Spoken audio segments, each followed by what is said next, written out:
Hello guys, প্যারাকম চিল বেশি মোরগে bug দিচ্ছে দেখছেন ভাই। মানে সকাল, এখন সকাল কয়টা বাজে? ভোর ভোর মোরগের বাগ শুনলে তো বুঝতে পারছেন, ভোর 5টা বাজে, এখন 5টা 15, বাংলাদেশে বাজে 9টা 15। তো এখন মনে করেন এই যে মাল দেওয়া ছিল হিটার রুম, এই যে এটা হিটার রুম, আপনারা তো জানেন আমাদের একটা হিটার রুম আছে মাল শুকানোর জন্য, যেহেতু কার্পেটের কাজ করি আমি। তো এই মাল শুকানোর জন্য এই যে কার্পেট দিছিলাম ভিতরে, হিটার রুমের ভিতরে দিছিলাম। এখন এখন শেষ হয়েছে, 12 ঘন্টা লাগে, 12 ঘন্টা পর এখন শেষ হয়েছে।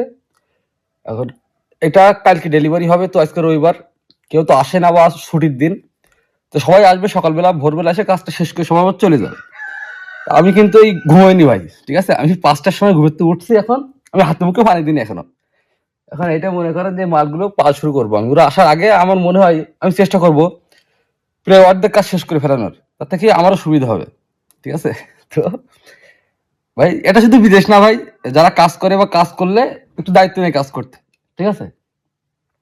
তো এটা আর কি, কাজ করতে ভালো লাগে, কারণ মাস শেষে পয়সা পাই, তো কাজ করতে ভালো লাগে। তো সবকিছু মিলাই আল্লাহ হাফেজ, বাই বাই।